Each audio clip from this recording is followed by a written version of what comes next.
Welcome back to career vein updates. 2025-27 academic ഇയറോട്ടുള്ള DElEd കോഴ്സിൻ്റെ അഡ്മിഷനുമായി ബന്ധപ്പെട്ട് വിദ്യാർത്ഥികൾക്ക് എങ്ങനെ സ്വന്തമായിട്ട് അപേക്ഷ കൊടുക്കുവാൻ സാധിക്കും, അതുമായി ബന്ധപ്പെട്ട് ശ്രദ്ധിക്കേണ്ട വളരെ പ്രധാനപ്പെട്ട കാര്യങ്ങൾ, വിദ്യാർത്ഥികൾക്ക് തന്നെ സ്വന്തമായിട്ട് ലൈവായിട്ട് എങ്ങനെ അപേക്ഷ നൽകുവാൻ സാധിക്കുമെന്നുള്ള ഡീറ്റെയിൽഡ് ഇൻഫർമേഷൻ ഈ വീഡിയോ നിങ്ങളുമായി പങ്കുവെക്കാൻ ആഗ്രഹിക്കുന്നത്. അപ്പോൾ വിശദമായിട്ട് പോകുന്നതിന് മുമ്പ് എഡ്യൂക്കേഷൻ അഡ്മിഷൻ സംബന്ധമായിട്ടുള്ള എല്ലാ കാര്യങ്ങൾക്കും നമ്മുടെ ചാനൽ മറക്കാതെ സബ്സ്ക്രൈബ് ചെയ്ത് നോക്കാൻ, ബെല്ലേക്ക് എനാബിൾ ചെയ്ത് നോക്കുവാനും ആമുഖമായിട്ട് ഓർപ്പെടുത്താൻ. അപ്പോൾ നേരത്തെ 2025 പുതിയ അധ്യയന വർഷത്തെ ഡീലഡ് കോഴ്സുമായി ബന്ധപ്പെട്ടുള്ള നോട്ടിഫിക്കേഷൻ പ്രസിദ്ധീകരിച്ചിരുന്നു.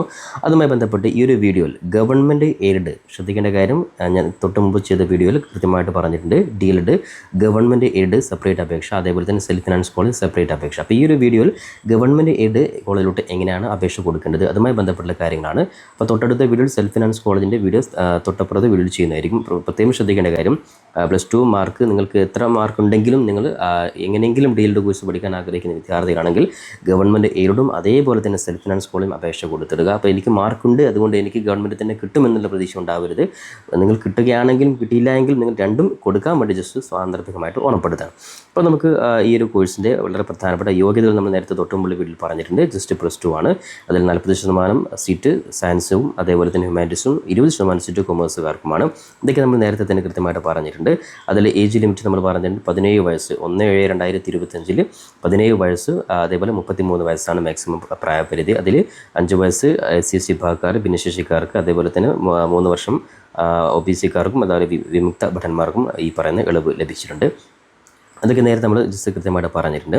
അതേപോലെ തന്നെ ഈ ഡീലഡ് കോഴ്സ് പ്രത്യേകമായിട്ട് റിസർവ് ചെയ്തിട്ടുള്ള വളരെ പ്രധാനപ്പെട്ട കാറ്റഗറി ആരൊക്കെയാണെന്ന് നോക്കാം. അതായത് ഓൾറെഡി 5 സീറ്റുകൾ ആൺകുട്ടികൾക്കും പെൺകുട്ടികൾക്കുമായിട്ട് ടോട്ടൽ 10 സീറ്റ് ലക്ഷദ്വീപിലെ വിദ്യാർത്ഥികൾക്ക് റിസർവ് ചെയ്തിട്ടുണ്ട്. അത് അവരുടെ കോളേജ് കാര്യങ്ങൾക്ക് ഈ ഒരു പ്രോസ്പെക്ട്സ് കൃത്യമായിട്ട് പറഞ്ഞിട്ടുണ്ട്. അതിൽ വിമുക്ത ഭടന്മാർക്ക് 6 സീറ്റ് നീക്കി വെച്ചിട്ടുണ്ട്. അതേപോലെ ഓരോ റവന്യൂ ജില്ലയിലും 2 സീറ്റുകൾ വീതം ജവാന്മാരുടെ കുടുംബക്കാർക്ക് നീക്കി വെച്ചിട്ടുണ്ട്. ഓക്കെ, അപ്പോൾ ഇത്തരത്തിൽ സൈനിക വിഭാഗത്തിൽപ്പെട്ടവർക്ക്, അതേപോലെ ഭിന്നശേഷി വിഭാഗക്കാർക്ക് 3% സീറ്റ് റിസർവ് ഉണ്ട്. അതിൽ സ്പോർട്സ് കോട്ടയിൽ സംസ്ഥാനത്തെ എല്ലാ ഗവൺമെൻറ് എയ്ഡ് ഇൻസ്റ്റിറ്റ്യൂട്ടിലും ഓരോ സീറ്റ് വീതം സ്പോർട്സ് താരങ്ങൾക്കൊക്കെ നീക്കി വെച്ചിട്ടുണ്ട്. അതിൽ സ്പോർട്സ് കോട്ട പ്രവേശനത്തിന് വിദ്യാർത്ഥി ശ്രദ്ധിക്കുന്ന കാര്യം, സ്പോർട്സ് കൗൺസിലിന് അപേക്ഷ നൽകുന്നവരും ഈ പറയുന്ന മുകളിൽ പ്രത്യേകമായി പറഞ്ഞിട്ടുള്ളവരും ഉൾപ്പെടെ എല്ലാ വിഭാഗത്തിൽപ്പെട്ടവരും അപേക്ഷകളുടെ സർട്ടിഫിക്കറ്റ് കോപ്പി അപേക്ഷയോടൊപ്പം ബന്ധപ്പെട്ട വിദ്യാഭ്യാസ ഉപകരണം, അതായത് ഈ പറയുന്ന സ്പെഷ്യൽ റിസർവേഷനിൽപ്പെട്ട വിദ്യാർത്ഥികൾ, സ്പോർട്സ് കോട്ടയിൽ ഉൾപ്പെടെയുള്ളവരും ഈ പറയുന്ന അപേക്ഷയോടൊപ്പം നിങ്ങൾ സെപ്പറേറ്റ് ഈ നിങ്ങളുടെ കാറ്റഗറിയിൽപ്പെട്ട ഈ ഡിപ്പാർട്ട്മെൻറ്റിലോട്ട് നിങ്ങൾ സെപ്പറേറ്റ് അപേക്ഷ കൊടുക്കേണ്ടതാണ്. അതായത് ജസ്റ്റ് റിസർവ് കാറ്റഗറിയിൽപ്പെട്ടവർ മാത്രമാണ്. ബാക്കിയുള്ളവർക്കൊക്കെ ജനറൽ ആയിട്ടുള്ള ഒരു അപേക്ഷയാണ്. ഈ അപേക്ഷയോടൊപ്പം റിസർവ് കാറ്റഗറിയിൽപ്പെട്ടവർ അവരുടെ ഓഫീസിലും അപേക്ഷ കൊടുക്കണമെന്ന് ജസ്റ്റ് സാന്ദർഭികമായി ഓർമ്മപ്പെടുത്തുകയാണ്.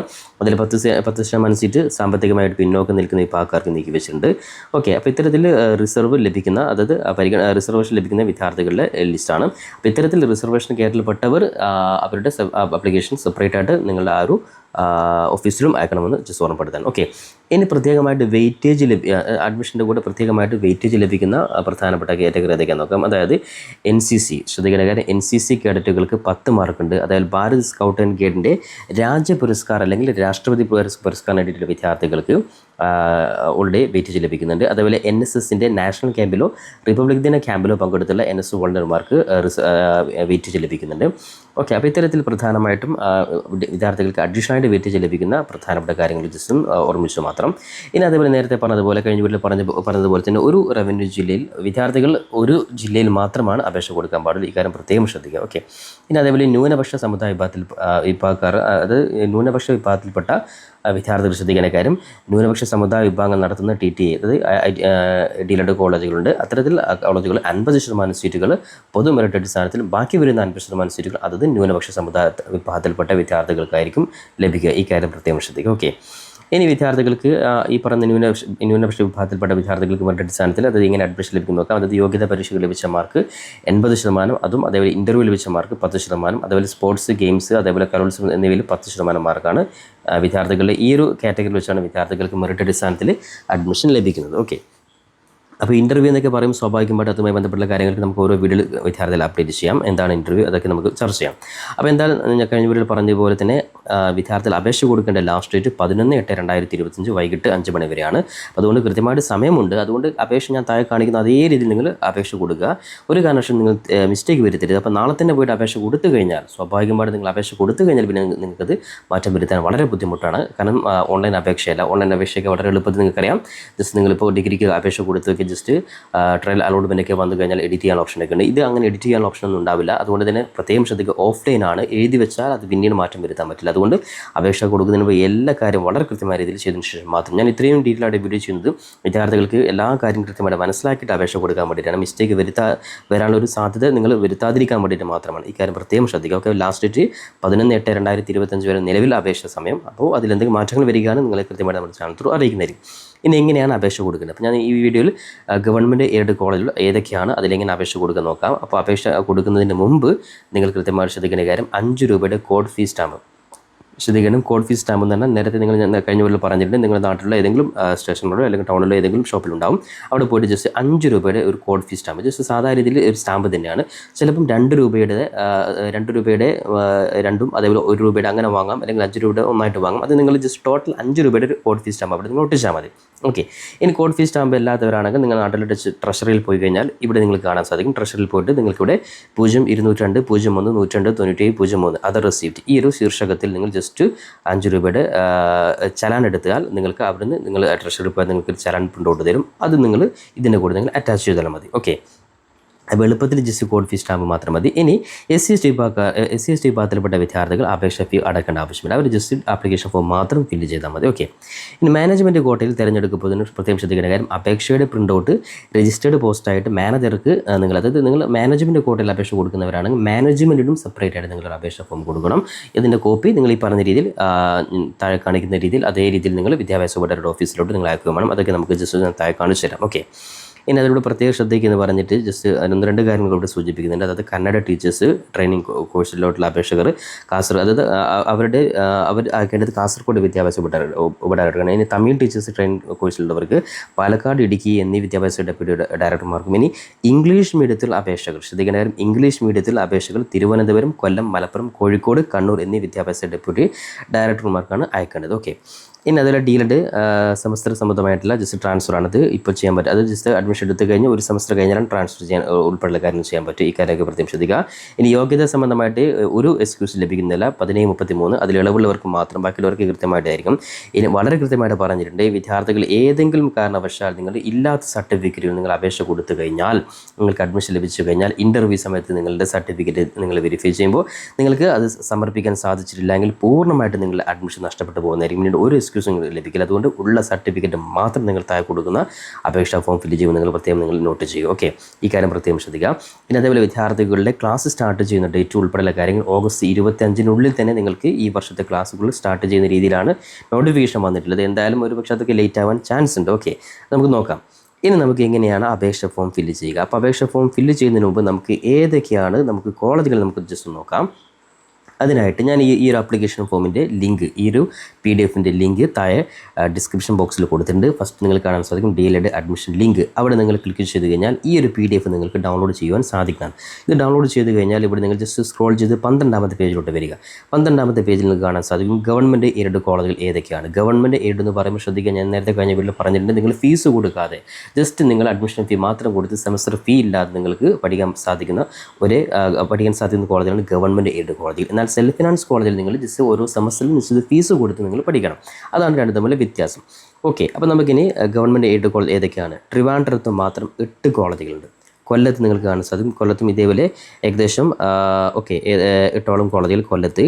പത്തനംതിട്ടയിൽ ഇത്രയും കോളേജുകളുണ്ട്. അതേപോലെ ആലപ്പുഴ, കോട്ടയം, എറണാകുളം ഏകദേശം 10 മുകളിലുണ്ട്. ഇടുക്കിയിൽ ജസ്റ്റ് 3 കോളേജിലാണ്. അതിൽ തൃശ്ശൂരിൽ ഏകദേശം 10ഓളം കോളേജുകളുണ്ട്. പാലക്കാട് അതേപോലെ ഏകദേശം 10-അടുത്ത്. മലപ്പുറത്ത് ഏകദേശം 10-നുള്ളിലാണ് കോളേജിൽ വരുന്നത്. കോഴിക്കോട് ഏകദേശം 10-അടുത്ത് കോളേജുകളുണ്ട്. വയനാട് ജില്ല എടുക്കുകയാണെങ്കിൽ ഈ രീതിയിൽ വയനാട് ജസ്റ്റ് 4-5 കോളേജിലാണുള്ളത്. വയനാട് ജസ്റ്റ് എണ്ണം കറക്റ്റല്ല, ജസ്റ്റ് ഞാൻ സുമാറ് പറയാണ്, എണ്ണി നോക്കുന്നില്ല. കണ്ണൂർ ജില്ലയിലും ഇതേപോലെ 10-നുള്ളിലാണ്. ഇനി കാസർഗോഡ് ജില്ലയിലും ഇതേ രീതിയിൽ കാണാം. ഓക്കെ, അപ്പോൾ ഇത്രയും കോളേജിലാണ് വിദ്യാർത്ഥികൾക്കുള്ളത്. ഇനി ഇവിടെയാണ് ശ്രദ്ധിക്കേണ്ടത്. ഇനി നിങ്ങൾ കൊടുക്കുന്നത് കോഴിക്കോട് ജില്ലയിലാണെങ്കിൽ കോഴിക്കോട് ജില്ലയിൽ ഇവിടെ നിങ്ങൾ കാണാൻ സാധിക്കും കോഴിക്കോട് 2, 3, 4, 5 ഓക്കെ ഈ 5, 5, 6, 7 കോളേജാണ് കോഴിക്കോട് ജില്ലയിൽ. ഈ 7 കോളേജിലെ വിദ്യാർത്ഥികൾക്ക് നിങ്ങൾ കൊടുക്കുന്ന ജില്ല ഏതാണോ ആ ജില്ലയിലെ കോളേജിലാണ് നിങ്ങൾ ജസ്റ്റ് നമ്പർ 1, 1, 2, 3, 4 ആ രീതിയിൽ എഴുതി കൊടുക്കുന്നത്. ഓക്കെ, അപ്പോൾ ഒരു വിദ്യാർത്ഥിക്ക് ഒരു കോളേജിൽ മാത്രമാണ് ഒരു ജില്ലയിൽ മാത്രമാണ് അപേക്ഷ കൊടുക്കുവാൻ സാധിക്കുള്ളൂ. ഇനി ഇവിടെ നമുക്ക് ആപ്ലിക്കേഷൻ ഫോമിലോട്ട് വരാം. അതേപോലെ ആപ്ലിക്കേഷൻ ഫോം കൃത്യമായിട്ട് ഫില്ല് ചെയ്ത് കഴിഞ്ഞാൽ നിങ്ങൾ അയച്ചു കൊടുക്കേണ്ടത് നിങ്ങളുടെ ജില്ലയിലെ വിദ്യാഭ്യാസ ഉപഡയറക്ടറുടെ ഓഫീസിലാണ്. അപ്പോൾ സ്വാഭാവികമായിട്ടും നിങ്ങളിപ്പോൾ ഉദാഹരണത്തിന് ഒന്നാമത് ട്രിവാൻഡ്രം അല്ലെങ്കിൽ രണ്ടാമതായിട്ട് കൊല്ലം ജില്ലയിൽ അപേക്ഷ കൊടുക്കുന്ന വിദ്യാർത്ഥിയാണ്. ഇതാണ് നിങ്ങളുടെ അഡ്രസ്സ്. അപ്പോൾ 14 ജില്ലയിലും വിദ്യാഭ്യാസ ഉപഡയറക്ടറുടെ അഡ്രസ്സ് ഇവിടെ കൃത്യമായിട്ട് കൊടുത്തിട്ടുണ്ട്. അപ്പോൾ നിങ്ങളുടെ കവർ പേജിൽ നിങ്ങൾ കൃത്യമായിട്ട് ഇതാണ് അഡ്രസ്സ്, ഈ ഒരു അഡ്രസ്സിലാണ് വിദ്യാർത്ഥികൾ ജസ്റ്റ് നിങ്ങൾ അപേക്ഷ കൊടുക്കേണ്ടത്. ഓക്കെ, അപ്പോൾ നിങ്ങൾ അപേക്ഷ ഫില്ല് ചെയ്ത് കഴിഞ്ഞാൽ അയച്ചു കൊടുക്കേണ്ട അഡ്രസ്സാണ് ഇതിൽ കൃത്യമായിട്ട് വിദ്യാഭ്യാസ ഉപഡയറക്ടർ ഓഫീസ് തിരുവനന്തപുരം. ഇനി അതേപോലെ ഏതാണ് ജില്ല ആ ജില്ലയിലെ അഡ്രസ്സ് ഇവിടെ കൃത്യമായിട്ട് 14 ജില്ലയിലെ അഡ്രസ്സ് കൊടുത്തിട്ടുണ്ട്. അതേ രീതിയിൽ നിങ്ങൾ ഈ ഒരു അഡ്രസ്സിലാണ് നിങ്ങൾ കൊടുക്കേണ്ടത്. ഇത് പ്രത്യേകം വിദ്യാർത്ഥി ശ്രദ്ധ. ഇനി നേരിട്ട് പോയിട്ട് അപേക്ഷ നിങ്ങൾക്ക് സബ്മിറ്റ് ചെയ്യാൻ സാധിക്കുന്നതാണ്. വിദ്യാഭ്യാസ ഉപഡയറക്ടർ ഓഫീസ് നേരിട്ട് പോയിട്ട് നിങ്ങൾക്ക് അപേക്ഷ കൊടുക്കാൻ എന്നാൽ നിങ്ങൾ കവർ പേജിൽ ഈ ഒരു അഡ്രസ്സ് നിങ്ങൾ എഴുതണം. ഓക്കെ, അപ്പോൾ നമുക്കിൻ്റെ അപേക്ഷ ഫോമിലോട്ട് വരാം. അപ്പോൾ ജസ്റ്റ് മുമ്പോട്ട് വരിക. ഓക്കെ, അപ്പോൾ ജസ്റ്റ് വിദ്യാർത്ഥികൾ ജസ്റ്റ് ഈ ഒരു പേജിൽ നിങ്ങൾക്ക് ഇവിടെ കാണാൻ സാധിക്കും 9ാമത്തെ പേജ്. അപ്പോൾ നിങ്ങൾ അക്ഷയയിൽ പോയാൽ എവിടെയാണെങ്കിലും നിങ്ങൾ ഏതെങ്കിലും ഒരു ഓൺലൈൻ സെൻറ്ററിൽ നിങ്ങൾ പോയി കഴിഞ്ഞാൽ ജസ്റ്റ് ഈ ഒരു PDF-ൻ്റെ 9ാമത്തെ പേജും അതേപോലെ തന്നെ 10ാമത്തെ പേജും അതേപോലെ തന്നെ 11ാമത്തെ പേജും ഈ 3 9, 10, 11 ഈ 3 പേജാണ് നിങ്ങൾ ജസ്റ്റ് പ്രിൻ്റ് എടുക്കേണ്ടത്. അപ്പോൾ പരമാവധി 3 പേപ്പറാക്കി തന്നെ നിങ്ങൾ എടുത്തോളൂ, അതാണ് ഏറ്റവും ബെറ്റർ. അപ്പോൾ ഇതാണ് നിങ്ങളുടെ ആപ്ലിക്കേഷൻ ഫോം. ഇനി ഓൺലൈൻ അപേക്ഷ ഫോം ഒന്നുമില്ല, ഇതാണ്. അപ്പോൾ ഇവിടെ നിങ്ങൾ ശ്രദ്ധിക്കുക, ഞാൻ നേരത്തെ സെൽഫ് ഫിനാൻസിൻ്റെ പറഞ്ഞിട്ടുണ്ട്. അതായത് ഇത് നിങ്ങൾ കാണാൻ സാധിക്കും ഏറ്റവും മുകളിൽ കാണാം ഗവൺമെൻറ് എയ്ഡ്. ഇതാണ് ഗവൺമെൻറ് എയ്ഡ്. ഈ ഒരു ഫോമിൽ ഒരിക്കലും നിങ്ങൾ സെൽഫ് ഫിനാൻസിന് ഫില്ല് ചെയ്ത് അത് സെപ്പറേറ്റ് ആണ്. അപ്പോൾ അത് ഞാൻ അടുത്ത വീഡിയോ ഞാനത് കാണിച്ചു തരാം. ഓക്കെ, അപ്പോൾ നമുക്ക് നോക്കാം. അപ്പോൾ ഈ ഒരു പ്രിൻ്റ് എടുത്ത് കഴിഞ്ഞാൽ വിദ്യാർത്ഥികൾ പെണ്ണെടുത്ത് പരമാവധി നല്ല ക്ലിയറുള്ള ബ്ലൂ കളറോ അല്ലെങ്കിൽ ബ്ലാക്ക് കളറോ നിങ്ങൾ ഏതെങ്കിലും ഒന്ന് പെണ്ണ് ഉപയോഗിക്കാം. അപ്പോൾ നമ്മൾ എളുപ്പത്തിൽ നമുക്ക് പൂരിപ്പിക്കാം. അപ്പോൾ സ്വാഭാവികം ചില വിദ്യാർത്ഥികൾ ഇത്രയുള്ള സ്പേസ് ഉള്ളൂ ഇതിങ്ങനെ. അപ്പോൾ അത് നിങ്ങൾ ഈ ഒരു സ്പേസിൽ നിങ്ങൾ ജസ്റ്റ് അടിയിൽ നിങ്ങൾക്ക് 1ാമത്തെ ലൈനിൽ നോക്കിയിട്ട് അടിയിൽ 2ാമത്തെ ലൈനിൽ നിങ്ങൾക്ക് ഉപയോഗിക്കാം. അതൊന്നും ഒരു വിഷയമല്ല. അപ്പോൾ പരമാവധി നിങ്ങൾ ഈ ഒരു സ്പേസിൽ നിങ്ങൾ കൊള്ളിക്കാൻ വേണ്ടി പ്രത്യേകം ശ്രദ്ധിക്കുക. അപ്പോൾ നമുക്ക് ഞാൻ ഓരോന്നായിട്ട് ജസ്റ്റ് വായിച്ചു പോകാം. 1ാമത് പ്രവേശനം നേടുവാൻ ആഗ്രഹിക്കുന്ന റവന്യൂ ജില്ല. നിങ്ങൾ ഏതാണ് ജില്ല? കോഴിക്കോട്, മലപ്പുറം, കൊല്ലമാണ് കൊല്ലം. നിങ്ങളുടെ ജില്ല ജസ്റ്റ് ചൂസ് ചെയ്യാം. ഒരിക്കലും ഒന്നിൽ കൂടുതൽ ജില്ല കൊടുക്കരുത്. ഒരു ജില്ലയിൽ മാത്രം നിങ്ങൾ അപേക്ഷ കൊടുക്കുക. അപേക്ഷകൻ്റെ പൂർണ്ണമായ പേരും മേൽവിലാസവും നിങ്ങൾ SLC ബുക്കിൽ അതേ രീതിയിൽ നിങ്ങൾ ഇത് ഓഫ്ലൈൻ ആയതുകൊണ്ട് ഇതിന് തെറ്റിയാൽ നിങ്ങൾക്ക് സ്പെല്ലിംഗ് ആണെങ്കിൽ പോലും നിങ്ങൾ അഡ്മിഷൻ നഷ്ടപ്പെട്ടു. അതുകൊണ്ട് പ്രത്യേകം ശ്രദ്ധിക്കുക. SLC ബുക്ക് നിങ്ങൾ മുമ്പിൽ എടുത്ത് വെക്കുക. അതേ രീതിയിൽ നിങ്ങൾ ഉദാഹരണത്തിന് എൻ്റെ പേര് സവാദ്, എനിക്ക് വീട്ടുപേരുണ്ടെങ്കിൽ അത് അതേ രീതിയിൽ ഇവിടെ എഴുതി കൊടുക്കുക. ആദ്യം നിങ്ങൾ മലയാളത്തിൽ എഴുതുക, അതിനുശേഷം ഇംഗ്ലീഷിൽ. ഇവിടെ ഈ ഒരു സ്പേസിൽ നിങ്ങൾ കൊള്ളിച്ചാൽ മതി. ഇതിങ്ങനെ ഇവിടെ കൊള്ളിക്കുക എന്നൊക്കെ പലപ്പോഴും സംശയമുണ്ട്. അതൊക്കെ നിങ്ങൾ ജസ്റ്റ് ചെറുതായിട്ട് എഴുതി കൊള്ളിച്ചാൽ മതി. ഇനി ഇമെയിൽ ID പ്രത്യേകം ശ്രദ്ധിക്കുക. ഇമെയിൽ ID നിങ്ങൾ നിർബന്ധമായിട്ട് നിങ്ങൾ ഉപയോഗിക്കുന്ന ഇമെയിൽ ID തന്നെ കൊടുക്കുക. ആധാർ നമ്പർ തെറ്റാതെ കൊടുക്കുക. ഡേറ്റ് ഓഫ് ബർത്ത് കൃത്യമായിട്ട് ഇവിടെ എഴുതി കൊടുക്കുക. ഓക്കെ, ഇനി നിങ്ങൾ 1/7/2025 നിങ്ങൾക്ക് പൂർത്തിയാകുന്ന വയസ്സ്. ഉദാഹരണത്തിന് 18 ആണെങ്കിൽ 18, 31 31 നിങ്ങളുടെ വയസ്സ് കൃത്യമായിട്ട് 1/7/2025 പ്രകാരം നിങ്ങൾക്ക് എത്ര വയസ്സുണ്ട് അതാണ് നിങ്ങൾ ഇവിടെ എഴുതേണ്ടത്. ഇനി നിങ്ങളുടെ സെക്സ് ആണാണോ പെണ്ണാണോ ഭിന്നലിംഗിക്കാർ ആ രീതിയിൽ എഴുതി കൊടുക്കുക. ഇനി ജാതി ഓർമ്മ നിങ്ങളുടെ മതം അതേപോലെ ജാതി. ഓക്കെ, അപ്പോൾ ഇത് ഹിന്ദു അല്ലെങ്കിൽ മുസ്ലിമാണ് മുസ്ലിം. അപ്പോൾ ആ രീതിയിൽ നിങ്ങൾ ജസ്റ്റ് ജാതി മതം നിങ്ങൾ SLC ബുക്കിൽ അതേ രീതിയിൽ നിങ്ങൾ ഇവിടെ ജസ്റ്റ് ഫില്ല് ചെയ്ത് കൊടുക്കുക. ഓക്കെ, ഇനി അപേക്ഷകൻ പട്ടികജാതി ഇനിയാണ് നിങ്ങൾ ശ്രദ്ധിക്കേണ്ട കാര്യം. ഇനി താഴെ കൊടുക്കുന്നതൊക്കെ റിസർവ് അതേപോലെ വെയിറ്റേജ് ഡീറ്റെയിൽസ് ആണ്. ഇത് നിങ്ങൾ കൊടുത്തിട്ടുണ്ടെങ്കിൽ നിർബന്ധമായിട്ട് നിങ്ങൾ ഇനി താഴെ കൊടുക്കുന്ന എന്ന് കൊടുക്കുന്ന സർട്ടിഫിക്കറ്റിൻ്റെ കോപ്പി നിങ്ങൾ ഈ അപേക്ഷയോടൊപ്പം നിങ്ങൾ അറ്റാച്ച് ചെയ്യണം. ഇവിടെ നിങ്ങൾ ഏതെങ്കിലും വെയിറ്റേജ് അല്ലെങ്കിൽ റിസർവ് കൊടുത്തിട്ട് നിങ്ങൾ ഈ പറയുന്ന അപേക്ഷയോടൊപ്പം നിങ്ങൾ അതിൻ്റെ കോപ്പി വെച്ചില്ലെങ്കിൽ നിങ്ങൾ അഡ്മിഷൻ അത് ബാധിക്കുന്നതായിരിക്കും. നിങ്ങൾക്ക് ഒരിക്കലും മാർക്ക് ലഭിക്കുന്നില്ല. അപ്പോൾ അതിൽ ഒന്നാമതായിട്ട് അപേക്ഷകൻ പട്ടികജാതി അല്ലെങ്കിൽ പട്ടികവർഗം അല്ലെങ്കിൽ OBC വിഭാഗത്തിൽ ഉൾപ്പെട്ടതാണോ ആണെങ്കിൽ അതേ അല്ലെങ്കിൽ അല്ല എന്ന് എഴുതുക. പ്രത്യേകം ശ്രദ്ധിക്കുക. SC/ST വിഭാഗത്തിൽപ്പെട്ടവരാണെങ്കിൽ അവരുടെ കാസ്റ്റ് സർട്ടിഫിക്കറ്റ് നിങ്ങൾ സ്വന്തമായിട്ട് നിങ്ങൾ ആ കാസ്റ്റ് സർട്ടിഫിക്കറ്റിൽ ജസ്റ്റ് ഫോട്ടോ കോപ്പി എടുത്ത് അതിൽ നിങ്ങൾ പേര് എഴുതിയിട്ട് നിങ്ങൾ ഒപ്പുവെക്കണം. അതാണ് സ്വയം സാക്ഷ്യപ്പെടുത്തുക എന്ന് വെച്ചാൽ. ഇനി OBC വിഭാഗത്തിൽപ്പെട്ടവരാണ് അവരുടെ OBC സർട്ടിഫിക്കറ്റ്. അവരും ഈ പറയുന്ന OBC സർട്ടിഫിക്കറ്റിൻ്റെ കോപ്പി നിങ്ങൾ അതായത് കമ്മ്യൂണിറ്റി സർട്ടിഫിക്കറ്റ് നിങ്ങൾ സ്വയം സാക്ഷ്യപ്പെടുത്തിയിട്ട് നിങ്ങൾ ഇതിൻ്റെ കൂടെ അറ്റാച്ച് ചെയ്തിരിക്കണം. ഇനി അടുത്തത് അപേക്ഷകൻ വിമുക്ത പഠനമാണോ ആണെങ്കിൽ വിടുതൽ സർട്ടിഫിക്കറ്റിന് പകർപ്പ് ഹാജരാക്കണം. അപ്പോൾ അപേക്ഷകൻ വിമുക്ത പഠനമാണെങ്കിൽ അതെ. ഇനി ഇവിടെ ഒന്നാമത് നിങ്ങൾ SC/ST വിഭാഗത്തിലാണ് SC or ST അല്ലെങ്കിൽ OBC എഴുതി കൊടുക്കുക. അതേപോലെ ജസ്റ്റ് ഇവിടെ എഴുതി കൊടുക്കുക. ഇനി അല്ലാത്തവർ ജസ്റ്റ് അല്ല എന്ന് എഴുതിയാൽ മതി. ഇനി നിങ്ങളുടെ അല്ലാത്ത കാറ്റഗറിയാണ് ജസ്റ്റ് അല്ല എന്ന് എഴുതി കൊടുക്കുക അല്ലെങ്കിൽ അതെ. ഓക്കെ, അപ്പോൾ വിമുക്ത പഠനമാണെങ്കിൽ അതെ എന്ന് എഴുതുക, അല്ലെങ്കിൽ അല്ല ആണെങ്കിൽ ഈ പറയുന്ന സർട്ടിഫിക്കറ്റ് അതിൻ്റെയും കോപ്പി എടുത്ത് നിങ്ങൾ സ്വന്തമായിട്ട് പേര് എഴുതി സൈൻ ചെയ്യണം. ഇതിനടുത്തത് അപേക്ഷകൻ സർവീസിലിരിക്കുന്ന ജവാൻ്റെ ഭാര്യ അല്ലെങ്കിൽ മകൾ അല്ലെങ്കിൽ മകനാണോ ആണെങ്കിൽ അതേ എന്ന് എഴുതുക. അപ്പോൾ അതേ ആണെങ്കിൽ മിലിറ്ററി സർവീസ് അല്ലെങ്കിൽ ബന്ധം എന്നിവ രേഖപ്പെടുത്തി സർട്ടിഫിക്കറ്റ് സ്വയം സാക്ഷ്യപ്പെടുത്തി സമർപ്പിക്കേണ്ടത്. അവരുടെയും സർട്ടിഫിക്കറ്റ് നിർബന്ധമായിട്ട്, അല്ലാത്തവർ ജസ്റ്റ് അല്ല. ഇനി അപേക്ഷ വിമുക്ത ഭടൻ്റെ ഭാര്യ അല്ലെങ്കിൽ മകനാണോ ആണെങ്കിൽ അതേ അവരും ഈ പറയുന്ന സർവീസ് ബന്ധം രേഖപ്പെടുത്തുന്ന സാക്ഷ്യപ്പെടുത്തിയ സർട്ടിഫിക്കറ്റ് ഇതിൻ്റെ കൂടെ അറ്റാച്ച് ചെയ്തിരിക്കണം. ഓക്കെ, സാക്ഷ്യപ്പെടുത്തുക മീൻസ് സ്വയം സാക്ഷ്യപ്പെടുത്തി നിങ്ങൾ പേര് എഴുതിയിട്ട് നിങ്ങൾ സൈൻ ചെയ്യാം, അല്ലാത്തവരല്ല. ഇനി അപേക്ഷ സാമ്പത്തികമായിട്ട് പിന്നോക്കം നിൽക്കുന്ന മുന്നോക്ക വിഭാഗത്തിൽ ഉൾപ്പെട്ടതാണ്, അതായത് EWS കാറ്റഗറിയിൽപ്പെട്ടവരാണോ ആണെങ്കിൽ അതേ, അങ്ങനെയാണെങ്കിൽ EWS സർട്ടിഫിക്കറ്റ് നിർബന്ധമായിട്ട് ഇതിൻ്റെ കൂടെ നിങ്ങൾ സ്വന്തം പേര് എഴുതി സൈൻ ചെയ്ത് അറ്റാച്ച് ചെയ്തിരിക്കണം. ഓക്കെ, ഇനി അപേക്ഷകൻ്റെ മാതൃഭാഷ, നിങ്ങളുടെ മാതൃഭാഷ ഏതാണോ, മലയാളമാണോ, മലയാളം, ഇനി നേരത്തെ പറഞ്ഞ കന്നഡ അല്ലെങ്കിൽ തമിഴാണ് തമിഴ്, അപ്പോൾ സ്വാഭാവികമായിട്ടും മലയാളമാണ്, മലയാളത്തിൽ എഴുതി കൊടുക്കുക. ഇനി വിദ്യാഭ്യാസ യോഗ്യതയാണ് ഹയർ സെക്കൻഡറിയോ തത്തുല്യം. അപ്പോൾ നിങ്ങൾ ഹയർ സെക്കൻഡറി പാസ്സായവരാണ് ഹയർ സെക്കൻഡറി, അല്ലാത്തവർ തത്തുല്യമാണ് തത്തുല്യം. ഓക്കെ, അപ്പോൾ നിങ്ങളുടെ യോഗ്യതാ പരീക്ഷയുടെ പേര്, ഓക്കെ, അപ്പോൾ നിങ്ങൾ ഇപ്പോൾ +2 ആണ് +2, അപ്പോൾ നിങ്ങൾ ആ രീതിയിൽ നിങ്ങൾ എഴുതി കൊടുക്കുക. ഇനി രജിസ്റ്റർ നമ്പറും വിജയിച്ച വർഷം, നിങ്ങൾ +2 രജിസ്റ്റർ നമ്പറും വിജയിച്ച വർഷം കൃത്യമായിട്ട് എഴുതി കൊടുക്കുക. യോഗ്യതാ പരീക്ഷ ജയിക്കാൻ എടുത്ത ചാൻസുകളുടെ എണ്ണം, പരീക്ഷ ഉൾപ്പെടെ, കാരണം 3-ൽ കൂടുതലാണ് നിങ്ങൾക്ക് അപേക്ഷ കൊടുക്കാൻ പറ്റുകയില്ല. അപ്പോൾ അതുകൊണ്ട് തന്നെ ജസ്റ്റ് ഒന്നാമതായിട്ട് പാസ്സായവർ ജസ്റ്റ് 1 എന്ന് ജസ്റ്റ് എഴുതിയാൽ മതി. ഇനി രണ്ടാമത് പരീക്ഷ എഴുതിയിട്ട് പാസ്സായവരാണെങ്കിൽ എത്രയാണോ രണ്ടാമത്തെ 2 എന്ന് എഴുതി കൊടുക്കുക. ഓക്കെ, ഇനി മറ്റ് വിദ്യാഭ്യാസ യോഗ്യത ഉണ്ടെങ്കിൽ അതിൻ്റെ വിവരം, അതായത് നിങ്ങൾക്ക് +2 കഴിഞ്ഞ് നിങ്ങൾക്ക് ഡിഗ്രി ഉണ്ട്, PG ഉണ്ട്, അങ്ങനെ ഡിഗ്രി PG, ഇനി അല്ലെങ്കിൽ വേറെ ഏതെങ്കിലും കോഴ്സ് നിങ്ങൾക്കുണ്ടെങ്കിൽ അത് ഇവിടെ എഴുതി കൊടുക്കാം. അപ്പോൾ നിങ്ങൾ എഴുതിയതൊക്കെ നിങ്ങൾ അറ്റാച്ച് ചെയ്യും. ഇപ്പോൾ ഡിഗ്രി ഉണ്ടെങ്കിൽ ഡിഗ്രി ക്വാളിഫൈഡ് ആണ് മാത്രം കൊടുക്കുക.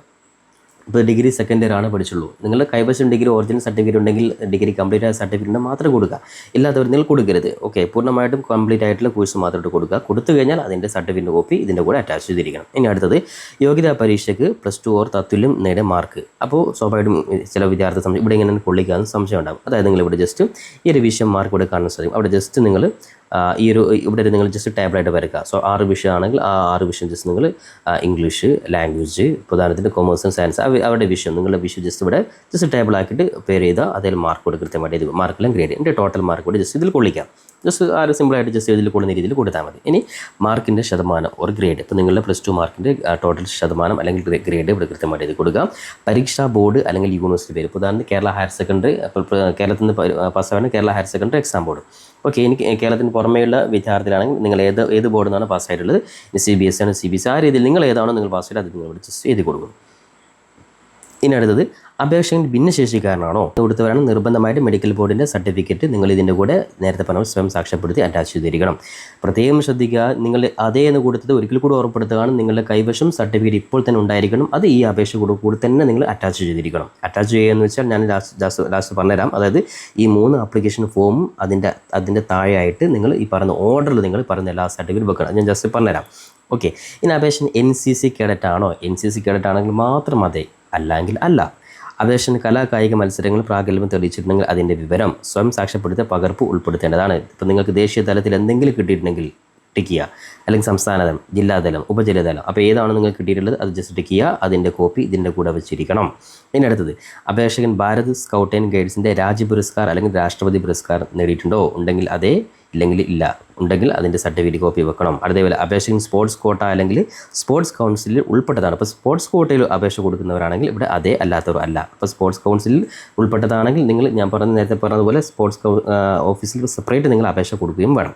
ഇനി അപേക്ഷകൻ NSS NCC വോളണ്ടിയർ ആണെങ്കിൽ ആ വിവരം രേഖപ്പെടുത്തേണ്ടതാണ്. അപ്പോൾ NSS ഈ രീതിയിൽ വോളണ്ടിയർ ആണ്, അതേ, അല്ലാത്തവരും അല്ല. അതിൻ്റെ കോപ്പി നിങ്ങൾ ഇതിനോട് അറ്റാച്ച് ചെയ്തിരിക്കണം. ഓക്കെ, ഇനി അപേക്ഷാ ഫീസിനെ സംബന്ധിച്ച വിവരങ്ങളാണ്. ചലാൻ അടക്കുന്നവർ, ഞാൻ നേരത്തെ പറഞ്ഞ പോലെ 5 രൂപ ചലാൻ ട്രഷറി പോയിട്ട് അടക്കുന്നവരാണെങ്കിൽ അവരുടെ ഒടുക്കിയ ഫീസ്, ചലാൻ തീയതി, നമ്പർ, ട്രഷറിയുടെ പേര്, അതായത് നിങ്ങൾക്ക് അവിടുന്ന് ചലാൻ അടച്ചു കഴിഞ്ഞാൽ 5 രൂപയുടെ ജസ്റ്റ് നിങ്ങൾക്ക് ചലാൻ്റെ പ്രിൻ്റ് നിങ്ങൾക്ക് ട്രഷറി ഓഫീസിൽ തരും. അതിൽ കൃത്യമായിട്ട് നിങ്ങൾ കാണാൻ സാധിക്കും. അതിൽ ചലാൻ്റെ തീയതിയും നമ്പറും ട്രഷറിയുടെ പേരും ഇവിടെ കൃത്യമായിട്ട് ജസ്റ്റ് എഴുതി കൊടുക്കുക. ഓക്കെ, അപ്പോൾ ആ ഒരു ചലാൻ്റെ കോപ്പി ഇതിൻ്റെ കൂടെ നിങ്ങൾ അറ്റാച്ച് ചെയ്യും വേണം. ഇനി അല്ല കോഡ് ഫീ സ്റ്റാമ്പ് ആണെങ്കിൽ ജസ്റ്റ് ഈ ഒരു സ്പേസിൽ നിങ്ങൾ ജസ്റ്റ് കോഡ് ഫീ സ്റ്റാമ്പ് ജസ്റ്റ് ഒട്ടിച്ചു കൊടുക്കാം. ഓക്കെ, ഇപ്പോൾ 5 രൂപയുടേതാണെങ്കിൽ 5 രൂപ ഒറ്റ സ്റ്റാമ്പാണ്, അത് ഇവിടെ ഒട്ടിച്ചു കൊടുക്കുക. ഇനി 5 രൂപയുടെ 1 രൂപയുടെ 5 ആ 5 രൂപയുടെ ജസ്റ്റ് കൊള്ളിച്ച് നിങ്ങൾ ഒട്ടിച്ചു കൊടുത്താൽ മതി. ഓക്കെ, ജസ്റ്റ് അത്ര മാത്രമേ ഉള്ളൂ. അതൊന്നും ഇനി ഇങ്ങേപ്പുറത്ത് കുറച്ച് നീങ്ങിപ്പോയാലൊന്നും വിഷയമൊന്നുമില്ല. അത് പതിക്കുമ്പോൾ ആ രീതിയിൽ ജസ്റ്റ് പതിച്ചാൽ മതി. ഓക്കെ, ഇനിയാണ് വളരെ പ്രധാനമായിട്ടും 25ാമത്തത് പ്രവേശനം നേടാൻ ആഗ്രഹിക്കുന്ന സ്ഥാപനത്തിൻ്റെ പേര്, സ്ഥാപനങ്ങളുടെ ലിസ്റ്റ്. ഓക്കെ, ഇപ്പോൾ ഞാൻ പറഞ്ഞ നേരത്തെ ഉദാഹരണത്തിന് കണ്ണൂർ ജില്ലയിലെ വിദ്യാർത്ഥിയാണെങ്കിൽ കണ്ണൂർ ജില്ലയിൽ ഞാൻ താഴെ കൊടുത്ത ലിസ്റ്റ് ഇവിടെ ഞാൻ നേരത്തെ പറഞ്ഞ ജസ്റ്റ് സ്ക്രോൾ ചെയ്യുന്നു, ഇവിടെ നിന്ന് കണ്ണൂർ ജില്ല എടുക്കുന്നു. ഓക്കെ, നിങ്ങൾക്ക് ഇവിടെ കാണാൻ സാധിക്കും കണ്ണൂർ ജില്ലയിലെ കോളേജിലെ പേര് വൃത്തിയിൽ നിങ്ങൾ ഇതേ രീതിയിൽ ഇത് കൊടുക്കുക. അപ്പോൾ നിങ്ങൾ ഒന്നാമതായിട്ട് പഠിക്കാൻ ആഗ്രഹിക്കുക ഏറ്റവും അടുത്ത കോളേജ് 1 കൊടുക്കുക. അതേപോലെ 2, 3, 4 ഇപ്പോൾ എത്ര കോളേജിനും എല്ലാ കോളേജും നിങ്ങൾക്ക് കൊടുക്കാം. ഓക്കെ, ഇനി നിങ്ങൾ പഠിക്കാൻ ആഗ്രഹിക്കുന്ന ജസ്റ്റ് 2 കോളേജ് മാത്രം കൊടുക്കാം. അപ്പോൾ ഇനി ഉദാഹരണത്തിന് പാലക്കാട് ജില്ലയാണ്, ഇവിടെ നിങ്ങൾക്ക് പാലക്കാട് ജില്ലയിൽ ഏകദേശം 10 കോളേജ്, അപ്പോൾ എല്ലാ കോളേജ് നിങ്ങൾക്ക് കൊടുക്കാം. ഓക്കെ, കാരണം എല്ലാം ഗവൺമെൻറ് എയ്ഡഡ് കോളേജിലാണ്. അപ്പോൾ ആ രീതിയിൽ നിങ്ങൾ പഠിക്കാൻ ആഗ്രഹിക്കുന്ന കോളേജുകളുടെ ലിസ്റ്റ് ഇവിടെ കൃത്യമായിട്ട് എഴുതി കൊടുക്കുക. ഇനി ഇവിടെ നിങ്ങൾക്ക് 5 കോളേജാണ്, ചില ജില്ലകളിൽ 10ഓളം കോളേജുണ്ട്, അത് നിങ്ങൾക്ക് 10 പേര് നിങ്ങൾക്ക് എഴുതി കൊടുക്കാം. ജസ്റ്റ് നിങ്ങൾക്ക് ഇവിടെ തന്നെ ചെറുതായിട്ട് നിങ്ങൾ താഴെ നിങ്ങൾ ജസ്റ്റ് കൊടുത്താൽ മതി. ഓക്കെ, അപ്പോൾ ആ രീതിയിൽ നിങ്ങൾ കോളേജിൻ്റെ പേര് ഇവിടെ എഴുതി കൊടുക്കുന്നു. ഇനി അടുത്താണ് ഉള്ളടക്കത്തിൻ്റെ ലിസ്റ്റ്. ഓക്കെ, അപ്പോൾ ഉള്ളടക്കത്തിൻ്റെ ലിസ്റ്റ് ഇവിടെയാണ് ഞാൻ നേരത്തെ പറഞ്ഞതുപോലെ നിങ്ങൾക്ക് എന്തൊക്കെയാണ് നിങ്ങൾ അതേ എന്ന് കൊടുത്തത്. സർട്ടിഫിക്കറ്റ്, അതായത് നേരത്തെ പറഞ്ഞ റിസർവേഷൻ കാറ്റഗറി, അതേപോലെ വെയിറ്റേജ് ഡീറ്റെയിൽസ് എന്തൊക്കെയാണ് നിങ്ങൾ അതേ കൊടുത്തത്. ഉദാഹരണത്തിന് NSS, NCC, സ്പോർട്സ്, അതേപോലെ സ്കൗട്ട്, ഇങ്ങനെയുള്ള നിങ്ങൾ എന്തൊക്കെയാണ് ഇനി EWC കാറ്റഗറി ആണോ OBC കാറാണോ, അപ്പോൾ നിങ്ങൾ എന്തൊക്കെയാണ് നിങ്ങൾ കൊടുത്തത് അതിൻ്റെ എല്ലാത്തിൻ്റെയും എല്ലാ സർട്ടിഫിക്കറ്റിനും ഫോട്ടോ കോപ്പി നിങ്ങൾ ഇതിൻ്റെ കൂടെ അറ്റാച്ച് ചെയ്തിരിക്കണം. അപ്പോൾ അറ്റാച്ച് ചെയ്യുന്ന സർട്ടിഫിക്കറ്റിൻ്റെ ലിസ്റ്റാണ് ഇവിടെ എഴുതേണ്ടത്. ഉദാഹരണത്തിന് SC വിഭാഗത്തിൽപ്പെട്ടവരാണ്, അവിടെ കാസ്റ്റ് സർട്ടിഫിക്കറ്റ്. ഇനി ഈ കുട്ടിക്ക് തന്നെ ഓൾറെഡി ഡിഗ്രി ഉണ്ട്, ഡിഗ്രി, അതേപോലെ തന്നെ NSS ആണ്, NSS, ഇത് 3 ആണെങ്കിൽ ആ 3 ഇവിടെ ജസ്റ്റ് ചെയ്ത് കൊടുക്കുന്നു. ആ 3ൻ്റെയും ഫോട്ടോ കോപ്പി ഇതിൻ്റെ കൂടെ അറ്റാച്ച് ചെയ്യണം, അത്രമാത്രം. ഓക്കെ, ഈ കാര്യം പ്രത്യേകം ശ്രദ്ധിക്കുക. ഇത് ചിലപ്പം വിദ്യാർത്ഥി കൺഫ്യൂഷൻ, എന്താണ് ഉള്ളടക്കത്തിൻ്റെ ലിസ്റ്റ്. അതായത് നിങ്ങൾ അതേ എന്ന് കൊടുക്കുന്നതിൻ്റെ സർട്ടിഫിക്കറ്റിൻ്റെ കോപ്പി, നിങ്ങൾ എന്തൊക്കെയാണ് ഇതിൻ്റെ കൂടെ കോപ്പി നിങ്ങൾ അറ്റാച്ച് ചെയ്യുന്നത്, പിൻ ചെയ്യുന്നത്, അതുപോലെ ജസ്റ്റ് എഴുതി കൊടുക്കുന്നു. ഇനി അതേപോലെ കോഡ് ഫീസ് സ്റ്റാമ്പ് പതിക്കേണ്ട സ്ഥലം, ഞാൻ നേരത്തെ പറഞ്ഞ കോഡ് ഫീസ് സ്റ്റാമ്പ് ഇവിടെ നേരത്തെ നമ്മൾ 24ാമത്തത് ഇവിടെ ചലാൻ്റെ ഡീറ്റെയിൽസ് ആണ്. അപ്പോൾ കോഡ് ഫീസ് സ്റ്റാമ്പ് ഇവിടെ സെപ്പറേറ്റ് ഇവിടെ സ്ഥലം കൊടുത്തിട്ടുണ്ട്, ഇവിടെ നിങ്ങൾക്ക് നീളത്തിലുള്ള സ്ഥലമുണ്ട്, ഇവിടെയാണ് നിങ്ങൾ പതിക്കുന്നത്. ഈ കാര്യം പ്രത്യേകം, നേരത്തെ മുകളിൽ ചലാൻ്റെ ഡീറ്റെയിൽസ് ആണ് എഴുതേണ്ടത്, അപ്പോൾ കോഡ് ഫീസ് സ്റ്റാമ്പ് ഇവിടെയാണ് നിങ്ങൾ പതിക്കേണ്ടത്. ഈ കാര്യം ജസ്റ്റ് ഒന്നുകൂടി റിമൈൻഡ് ചെയ്യണം. ഇനി ഇവിടെ നിങ്ങൾ സത്യവാങ്മൂലം കൃത്യമായിട്ട് പറഞ്ഞിട്ടുണ്ട്. അത് മുകളിൽ സൂചിപ്പിച്ച വിവരങ്ങളൊക്കെ സത്യസന്ധമാണെന്ന് ബോധ്യപ്പെടുത്തുന്നു. അതേപോലെ യോഗ്യതാ പരീക്ഷ വിജയിക്കുന്നതിന് 3 ചാൻസിൽ കൂടുതൽ എടുത്തിട്ടില്ല എന്നും, പ്രസ്തുത കോഴ്സ് പഠിക്കുന്നതിന് വേണ്ടി ഈ അധ്യയന വർഷം മറ്റു ഒരു ജില്ലയിൽ ഞാൻ അപേക്ഷ നൽകിയിട്ടില്ല, അത് ഒരു ജില്ലയിൽ മാത്രമാണ് അപേക്ഷ കൊടുത്തിട്ടുള്ളൂ എന്ന് സാക്ഷ്യപ്പെടുത്തിയിട്ട് നിങ്ങളുടെ അപേക്ഷകൻ്റെ ഒപ്പും, അതായത് പേരും ഒപ്പും, അതേപോലെ സ്ഥലവും തീയതിയും ഈ രീതിയിൽ നിങ്ങൾ എഴുതി കഴിഞ്ഞാൽ നിങ്ങൾ അപേക്ഷ ഫോം നിങ്ങൾ ഫില്ല് ചെയ്ത് കഴിഞ്ഞു. അപ്പോൾ ഈ ഒരു 3 പേജും ഇതിൻ്റെ കൂടെ തൊട്ടതായിട്ട് ഞാൻ നേരത്തെ പറഞ്ഞതുപോലെ നിങ്ങളുടെ SLCയുടെ കോപ്പി, അതേപോലെ +2ൻ്റെ കോപ്പി, ശ്രദ്ധിക്കുക SLC കോപ്പി, +2 കോപ്പി, അതേപോലെ തന്നെ നിങ്ങൾക്ക് എന്തൊക്കെയാണ് സംവരണം കൊടുത്തത്, OBC ആണോ OBCൻ്റെ കോപ്പി, ഇനി SC ആണോ SCയുടെ കോപ്പി, ഇനി ഏതെങ്കിലും നിങ്ങൾക്ക് ജവാൻ അല്ലെങ്കിൽ എന്തെങ്കിലും അങ്ങനെ അഡീഷണൽ ആയിട്ടുള്ള എന്തൊക്കെയുണ്ടോ അതൊക്കെ. ഇപ്പോൾ ഉള്ളടക്കത്തിൻ്റെ ലിസ്റ്റിൽ ഞാൻ പറഞ്ഞതുപോലെ ശ്രദ്ധിക്കുന്ന കാര്യം SLC +2 അതും കൂടി നിങ്ങൾ എഴുതണം. ഓക്കെ, SLC +2 മുതൽ. അപ്പോൾ അതൊക്കെ നിങ്ങൾ 1 by 1 ആയിട്ട് നിങ്ങൾ ജസ്റ്റ് എല്ലാം വെച്ചിട്ട് സ്റ്റാപ്പർ എടുത്ത് പിൻ ചെയ്യുന്നു. എന്നിട്ട് നന്നായിട്ട് ഫോൾഡ് ചെയ്തിട്ട് ഒരു വലിയൊരു കവറിൽ നിങ്ങൾ ജസ്റ്റ് ഒട്ടിക്കുന്നു. അതിനുശേഷം ആ കവറിൻ്റെ പുറത്ത് ഞാൻ ഈ പറഞ്ഞത് ജസ്റ്റ് താഴെ എടുത്ത് കഴിഞ്ഞിട്ട് നിങ്ങൾ ഏത് ജില്ലയിലാണോ ആ ജില്ലയുടെ വിദ്യാഭ്യാസ ഡയറക്ടർ ജസ്റ്റ് പേര് എഴുതി കൊടുക്കുന്നു. ഫ്രം നിങ്ങളുടെ പേര് എഴുതും ടു ഈ പറയുന്ന വിദ്യാഭ്യാസ ഡയറക്ടർ ഓഫീസ്. ഇതേ അഡ്രസ്സിൽ എഴുതിയിട്ട് നിങ്ങൾ പോസ്റ്റ് ഓഫീസിൽ പോയിട്ട് നിങ്ങൾ ജസ്റ്റ് സ്പീഡ് പോസ്റ്റായിട്ടോ അല്ലെങ്കിൽ നിങ്ങൾക്ക് ഇഷ്ടം നിങ്ങൾ ജസ്റ്റ് നോർമൽ പോസ്റ്റായിട്ട് അയച്ചാൽ മതി. കാരണം ദിവസം ഇനി 11-ാം തീയതി 10-ാം തീയതി അയക്കുന്നവരാണെങ്കിൽ ജസ്റ്റ് സ്പീഡ് പോസ്റ്റ്, അത് നിങ്ങൾ അതേ ലേറ്റ് ആക്കരുത്. ഒരു 8-നുള്ളിലെങ്കിലും വിദ്യാർത്ഥി 8-9-നുള്ളിലെങ്കിലും നിങ്ങൾ അപേക്ഷ കൊടുത്തിടണം. അത് കാരണം 2 ദിവസത്തേക്ക് മിനിമം നമ്മൾ കാണണം. അപ്പോൾ ആ രീതിയിൽ ജസ്റ്റ് അപേക്ഷ കൊടുത്തു കഴിഞ്ഞാൽ നിങ്ങൾ അപേക്ഷ പൂർത്തിയായി. അപ്പോൾ ഇത്രയും മാത്രമാണ് അപേക്ഷ ഫില്ല് ചെയ്യാനുള്ളത്. ഇനി അപേക്ഷ കൊടുത്തതിന് ശേഷം നമ്മൾ ശ്രദ്ധിക്കുന്ന കാര്യങ്ങളാണ്. അതൊക്കെ ഞാൻ 1 by 1 ആയിട്ട് ഓരോ കാര്യം നമ്മുടെ ചാനലിൽ നിങ്ങൾ അറിയിക്കുന്നതായിരിക്കും. അപ്പോൾ ഈ ഒരു വീഡിയോയിൽ തൊട്ടടുത്ത വീഡിയോ ശ്രദ്ധിക്കുന്ന കാര്യം സെൽഫ് ഫിനാൻസിനെയും സെപ്പറേറ്റുള്ള ഒരു വീഡിയോ വിദ്യാർത്ഥികൾക്ക് വേണ്ടി ചെയ്യുന്നതായിരിക്കും. അപ്പോൾ ജസ്റ്റ് ഗവൺമെൻറ് ആയിട്ട് മാത്രം കൊടുക്കാത്ത രണ്ടും നിങ്ങൾ കൊടുക്കാൻ വേണ്ടി ഉറപ്പെടുത്തുകയാണ്. അപ്പോൾ തൊട്ടടുത്ത വീഡിയോയിൽ സെൽഫ് ഫിനാൻസിൻ്റെ ഡീറ്റെയിൽ ആയിട്ടുള്ള വീഡിയോ നിങ്ങൾക്ക് വേണ്ടി ചെയ്യുന്നതായിരിക്കും. അപ്പോൾ ഇത്തരത്തിലുള്ള വീഡിയോ പരമാവധി നിങ്ങൾ സുഹൃത്തുക്കൾ കൂടി ഷെയർ ചെയ്ത് കൊടുക്കാൻ ഉറപ്പെടുത്തുകയാണ്. അപ്പോൾ ഇത്തരത്തിലുള്ള അപ്ഡേറ്റ്സുകൾക്ക് നമ്മുടെ ചാനൽ ഇതുവരെ നിങ്ങൾ സബ്സ്ക്രൈബ് ചെയ്തില്ലെങ്കിൽ മറക്കാതെ ഇപ്പോൾ തന്നെ സബ്സ്ക്രൈബ് ചെയ്ത് വെക്കാനും ബെല്ലേക്ക് എനാബിൾ ചെയ്ത് വെക്കാനും കൂടി ഉറപ്പെടുത്തിക്കൊണ്ട് പുതിയൊരു അപ്ഡേറ്റും നമുക്ക് വീണ്ടും കണ്ടുമുട്ടാം. അതുവരെയും തൽക്കാലം ഇറ്റ്സ് മീ സവാദ് രചരി. Thank you for watching this video.